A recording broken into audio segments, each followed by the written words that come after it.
الحمدللہ رب العالمین والصلاة والسلام علی سید المرسلین اما بعد۔ عزیز دینی بھائیو، ہماری دو زندگیاں ہیں، ایک موت سے پہلے کی زندگی ہے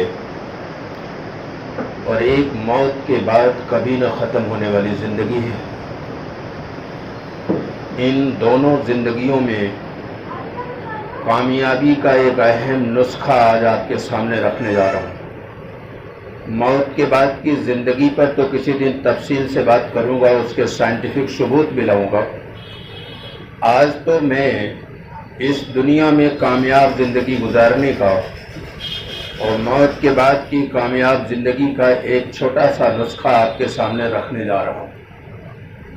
یہ جو زبان ہے، اس کے جو میٹھے بول ہوتے ہیں،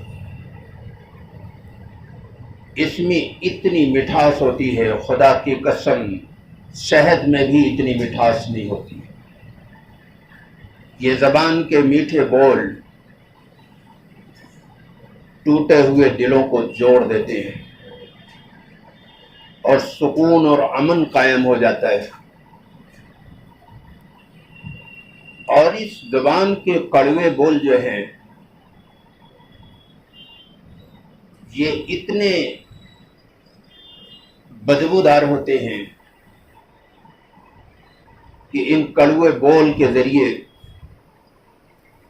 دنیا میں خون خرابہ ہوتا ہے اور لاشوں کے ڈھیر لگ جاتے ہیں، بلکہ جیسے مری ہوئی مچھلیاں دریا کے اوپر آ جاتی ہیں، ایسے انسانوں کی لاشیں بکھری ہوئی سڑکوں پر نظر آتی ہیں۔ تو معلوم یہ ہوا کہ میٹھا بول گھریلو زندگی میں بھی اور اجتماعی زندگی میں بھی کامیابی کی ضمانت ہے۔ اور خاص طور سے گھریلو زندگی سے متعلق آج بہت اہم چیز سامنے لاؤں گا۔ وقت نے اجازت دیا تو تقریباً پوری باتیں ہو جائیں گی اسی میں، کہ یہ میٹھے بول جس میں کوئی پیسہ بھی نہیں لگتا، ہر آدمی میٹھا بول بول سکتا ہے، اور اس سے پوری گھریلو زندگی کتنی خوشگوار ہوگی، اور پھر اس کی باہر کی جو سماجک زندگی ہے، جو معاشرے کی زندگی ہے، وہ کتنی خوشگوار ہوگی، وہ کتنی اچھی ہوگی، اور کتنا سکون اور امن قائم ہوگا۔ اس کو بتانے سے پہلے ایک حدیث عرض کر دوں۔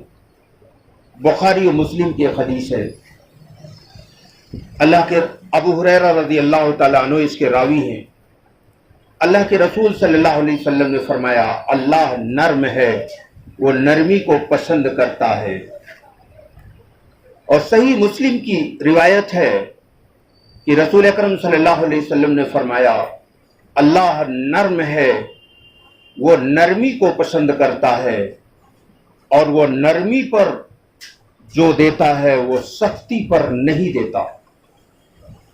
صحیح مسلم کی تیسری روایت ہے کہ اللہ کے رسول صلی اللہ علیہ وسلم نے فرمایا، جس کے اندر سے نرمی ختم ہو گئی، اس کے اندر سے ساری بھلائی ختم ہو گئی۔ یہ بڑا عجیب جملہ ہے، اس کو جب تک میں ایکسپلین نہیں کروں گا اور اس پر کچھ پریکٹیکل ثبوت آپ کے سامنے نہیں لاؤں گا، تب تک شاید سب کی سمجھ میں نہ آئے۔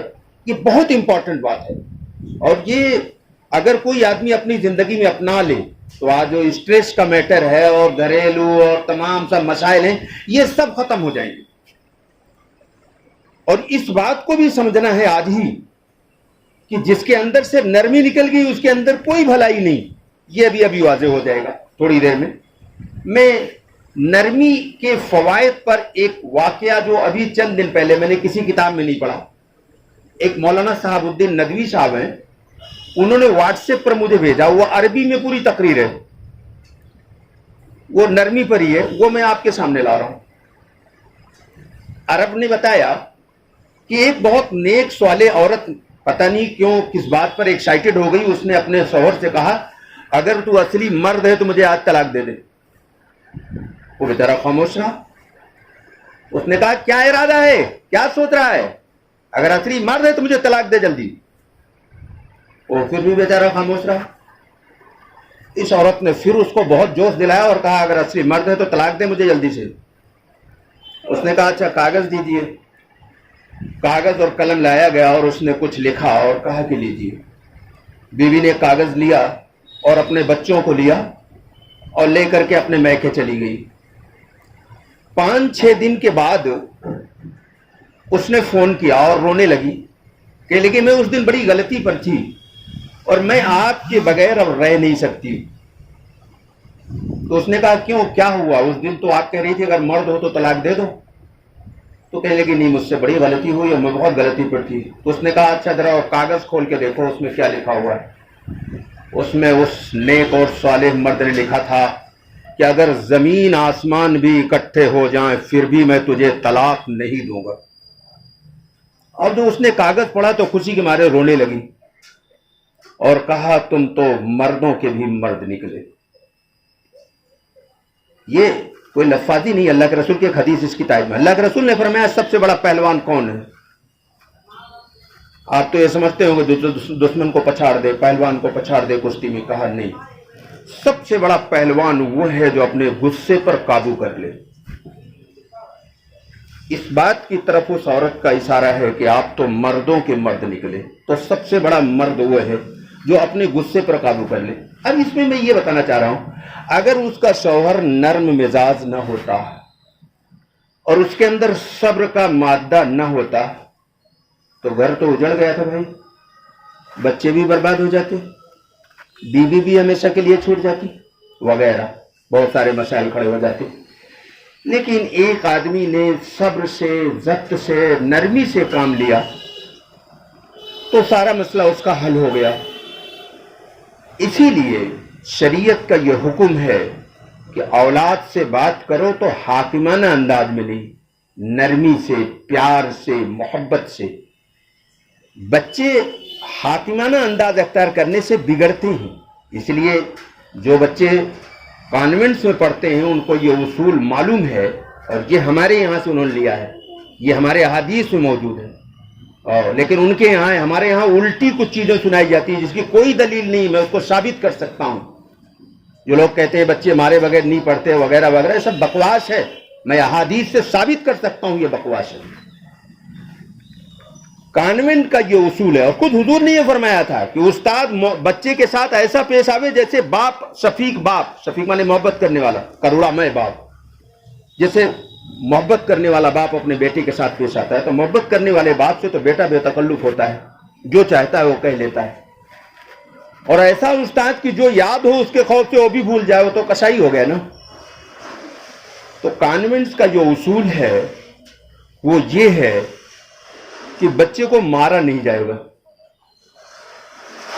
اگر بچہ کوئی غلطی کرتا ہے تو بغیر مارے اس کو احساس دلانے کے لیے، شرمندگی پیدا کرنے کے لیے کچھ اصول ہیں. میں وہ اصول اگر بتاؤں گا تو میرا سارا وقت اس میں چلا جائے گا، ورنہ میں ڈیپلی جانتا ہوں وہ اصول ان کے کیا ہیں اور وہ اصول بڑے مفید ہیں. میں اس میں نہیں جانا چاہتا اس وقت. تو بہرحال یہ جو سختی کا مزاج ہے یہ خود کو لے ڈوبتا ہے، یہ تباہ کر دیتا ہے. تو اگر بچوں سے آدمی پیار سے بات کرے، ماں سے پیار سے بات کرے، ماں باپ سے تو ویسے بھی پیار سے بات کرنا چاہیے.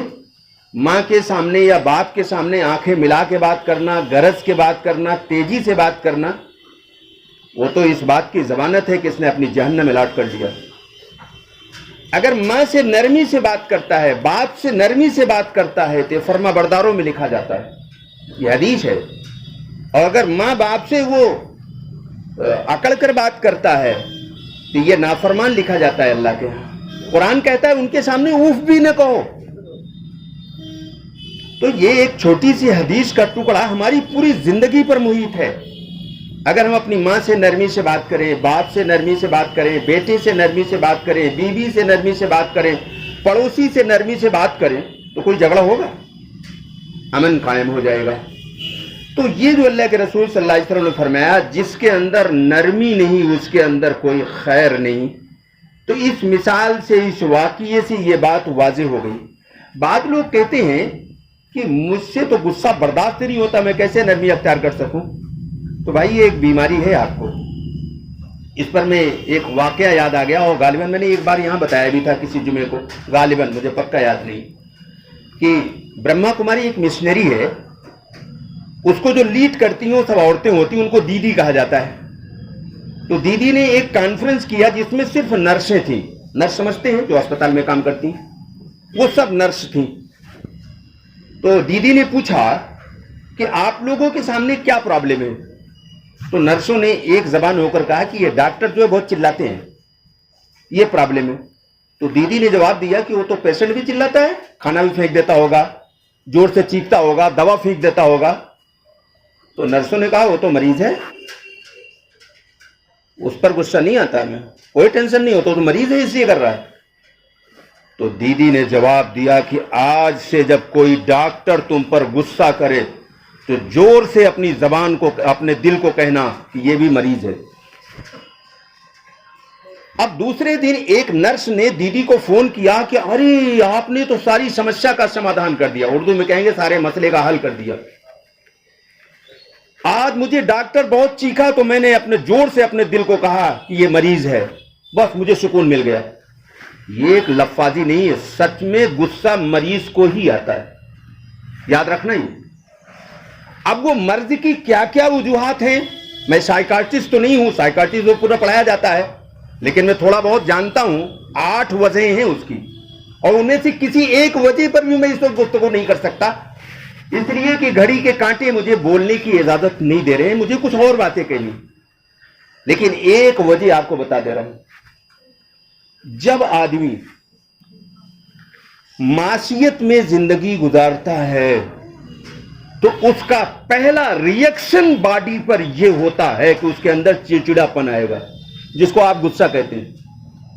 تو غصہ آنا یہ مرض ہے, یہ مریض ہے. تو اس مرض کا علاج کیا ہے وہ بھی ایک جملے میں سن لیجئے. اگر موت کو لفظی طور پہ نہیں, موت کے بعد کی زندگی کو علم کی روشنی میں سمجھ لیں تو غصہ ختم ہو جائے گا. یہ بڑی عجیب بات کہہ رہا ہوں, لیکن سمجھ میں شاید 1% لوگوں کو آئی ہوگی. اب موت کو سمجھنا سائنس کی روشنی میں, اندھ وشواس میں نہیں کہ صاحب مرنا ہے اور زندگی ہے اور پتہ نہیں ہوتا ہے کہ نہیں, یہ نہیں. 2+2=4 کی طرح میں سائنس سے پروف کرنا جانتا ہوں کہ اصل زندگی موت کے بعد ہے, اور شاید میں اگلے جمعے کو پوری اسی پر بات کروں. اور اگر کسی کو بہت جلدی ہے تو میری اس پر موت کے بعد کی زندگی پر سائنٹیفک 2 تقریریں ہیں, آخرت پر سائنٹیفک انالیسس یہ موجود ہے, تقریباً 30-30 منٹ کی ویڈیوز ہیں. پورا سائنس سے میں نے پروف کیا ہے موت کے بعد کی زندگی کو, اور انشاءاللہ اللہ نے چاہا زندگی اگر رہی, مر نہ گیا تو, موت کا تو کوئی بھروسہ نہیں اس وقت نا, تو اگلے جمعے کو میں اس پر لاؤں گا کہ اصلی زندگی ہماری موت کے بعد کی ہے. تو موت کے بعد کی زندگی کو اگر سائنٹیفک حقائق کی روشنی میں سمجھ لیا جائے تو میں سمجھتا ہوں کہ صبر اور ضبط آنا شروع ہو جائے گا, نرمی آنی شروع ہو جائے گی. اور یہ دنیا اور آخرت کی ساری بھلائی کی کنجی ہے, نرمی, صبر, ایک دوسرے کے غلطی کو نظر انداز کرنا, پی جانا. قرآن کہتا ہے وَالْقَاظِمِينَ الْغَيْظَ, ایمان والے وہ ہیں جو اپنے غصے کو پی لیتے ہیں, اور خالی پی نہیں لیتے, وَالْعَافِينَ عَنِ النَّاسِ, اور معاف بھی کر دیتے ہیں. اور خالی معاف نہیں کرتے, قرآن کہتا ہے وَاللَّهُ يُحِبُّ الْمُحْسِنِينَ, اور اس کے ساتھ احسان بھی کرتے ہیں. چنانچہ اس پر ایک واقعہ مجھے یاد آیا. ایک مرتبہ ایک باندی امام حسین رضی اللہ تعالیٰ عنہ کو وضو کرا رہی تھی لوٹے سے. وہ غلطی سے لوٹا اس کے ہاتھ سے چھوٹ گیا اور امام حسین کے چہرے پر گرا اور خون نکل آیا. حسین تیز نظروں سے اس باندی کی طرف دیکھا, لیکن اس وقت کی باندی بھی قرآن جانتی تھی. آج تو قرآن کو چوم کر کے اوپر رکھ دیا جاتا ہے, سمجھنے کی کوئی کوشش نہیں. اس پر بھی ایک جملہ عرض کر دوں, یاد رکھنا میں نے بیان یہاں چھوڑا ہے, حسین کو یاد دلانا بعد میں کو حسین کی بات پوری کروں گا. لیکن ابھی یہ بتا دوں قرآن کے ساتھ ہم کیا کر رہے ہیں. ایک جملہ پہلے, قرآن کے ساتھ جنہوں نے فائدہ اٹھایا وہ کون ہیں؟ ان کو سائنٹسٹ کہا جاتا ہے. یہ سب کون ہیں اس وقت؟ یہ سب یہودی, جس کو جیوس کہتے ہیں انگریزی میں, کرسچین اور ادر دوسرے لوگ ہیں جنہوں نے قرآن کی وہ آیات, 1000 سے زیادہ آیات سائنس سے متعلق ہیں, فزکس, کیمسٹری, بایولوجی, باٹنی سے بحث کرتی ہیں. قرآن کی 1000 سے زیادہ آیتیں. انہوں نے قرآن کی ان آیات پر محنت کر کے دنیا کو ترقی کی انتہا پر پہنچا دیا. اور جس کے پاس قرآن ہے وہ کیلے بیچ رہے ہیں. معاف کیجیے اگر طنز نہیں کر رہا ہوں, یہ سچائی ہے. یہ کیوں ہے؟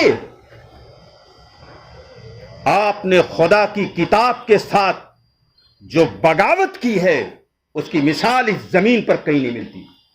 فار ایگزامپل, اگر لندن سے آپ کے کسی عزیز ریلیٹو کا لیٹر آ جائے اور وہ انگلش میں ہے اور آپ انگلش نہیں جانتے, تو کیا آپ یہ کہہ کر اس خط کو الماری میں پھینک دیں گے کہ یہ انگلش میں, اس کو ہم نہیں جانتے, اس کو ہم نہیں پڑھیں گے, اس کو ہم نہیں سمجھیں گے؟ آپ کو نیند نہیں آئے گی لکھنؤ کے روشن ضمیروں جب تک لکھنؤ میں کسی انگلش کے ماہر سے اس لیٹر کو پڑھوا کر کے سمجھ نہیں لیں گے, آپ سوئیں گے نہیں. ارے سونا تو بات کی بات ہے, آپ کھانا بھی نہیں کھائیں گے. پہلے آپ اس کو سمجھیں گے کہ میرے اس دوست نے اس لیٹر میں میرے لیے کیا میسج بھیجا ہے. خدا کا کلام بھی آپ کے نام ایک لیٹر ہے, دنیا کے تمام انسانوں کے نام ایک لیٹر ہے. کیا یہ لندن سے تمہارے دوست کے بھیجے ہوئے خط سے بھی کم درجے کا ہے کہ آج تک آپ کو احساس نہ ہوا کہ اس میں کیا ہے؟ ذرا اس کو سمجھیں. سائنس نے آج قرآن کی وہ باتیں جس کو 1400 سال میں کوئی مشاہدے میں نہیں لا سکا, یہ مستقل میرا ایک الگ عنوان ہے, اس سے جتنے شک اور شبہات ہیں سب مٹ جاتے ہیں. لیکن اس کا وقت آج نہیں کہ میں سائنس سے اس کو پروف کروں. سائنس نے وہ محنت کر کے قرآن کی وہ آیات جن کا مشاہدہ آج تک کوئی نہیں کر سکا تھا, سائنس نے اس کا 2 2 4 کی طرح ایسے مشاہدہ کرایا جیسے پنکھا ہم دیکھ رہے ہیں. سائنس نے یہ آج پروف کیا. ایسی عظیم کتاب جس کی عظمت اور جس کی حقانیت پر اگر بات کی جائے تو مستقل 2 گھنٹہ اس کے لیے مجھے عنوان چاہیے. یہ اس کا وقت نہیں کہ اس پر یہ بات بتاؤں. مختصر یہ ہے کہ کیا قرآن آپ کے دوست کے خط سے گیا گزرا ہے؟ آپ کیوں نہیں اس کو سمجھتے؟ اور قرآن کا ایک معجزہ ہے جو بتا دوں, آج امریکہ اور برٹن میں اس کا پریکٹیکل ثبوت موجود ہے. اگر کوئی چاہے تو میں بتاؤں گا کہ جو قرآن کو پہلے پیج سے آخری پیج تک سمجھ لے گا وہ قرآن کے خلاف زندگی نہیں گزار سکتا, یہ قیامت تک کے لیے. اب کہیں گے صاحب اردو نہیں جانتا, اردو کی ضرورت نہیں ہے, نہ عربی کی ضرورت ہے. دنیا کی ہر زبان میں قرآن موجود ہے, مراٹھی میں, کنڑ میں, ملیالم میں, تیلگو میں, فرنچ میں اور ہندی میں قرآن تفسیر کے ساتھ موجود ہے. آپ پڑھیے تو, اور کسی کو پڑھنا ہے تو میں فری گفٹ کرتا ہوں تفسیر کے ساتھ ہندی میں قرآن, انگلش میں قرآن فری گفٹ کرتا ہوں. یہاں کے ماسٹر صاحب کو میں نے فری میں گفٹ کیا, 2 قرآن دیا, ایک ہندی میں ایک اردو میں. بہرحال یہ میرا موضوع نہیں تھا, ضمناً آ گیا تو میں نے عرض کر دیا. میں نے واقعہ چھوڑا تھا حسین سے, یہی تھا نا, اس کو پورا کر دوں, وقت پورا ہو رہا ہے, 1 2 منٹ آپ کر لوں گا بس. امام حسین نے تیز نظر سے اس عورت کو دیکھا, اس نے قرآن فوراً جواب میں پڑھا. جب حسین کا غصہ اس نے دیکھا تو جواب میں قرآن پڑھا. اس نے کہا والکاظمین الغیظ, اللہ کہہ رہا ہے غصے کو پی لیتے ہیں نیک لوگ. امام حسین نے برجستہ باندھی کو جواب دیا, میں نے غصہ پی لیا. اس نے کہا والعافین عن الناس, اللہ کہہ رہا ہے کہ معاف بھی کر دیتے ہیں لوگوں کو. امام حسین نے کہا کہ جا, ہم نے تجھے معاف کر دیا. باندی نے کہا اتنے پر کام نہیں چلے گا, واللہ یحب المحسنین, اللہ یہ کہہ رہا ہے کہ احسان بھی کرتے ہیں. امام حسین نے کہا جا, میں نے تجھے آزاد کر دیا. اس کا نام ہے اسلام. تفصیل کا وقت نہیں, وقت پورا ہو گیا. سنتیں پڑھنے پھر نماز ہوگی. وما علینا البلاغ.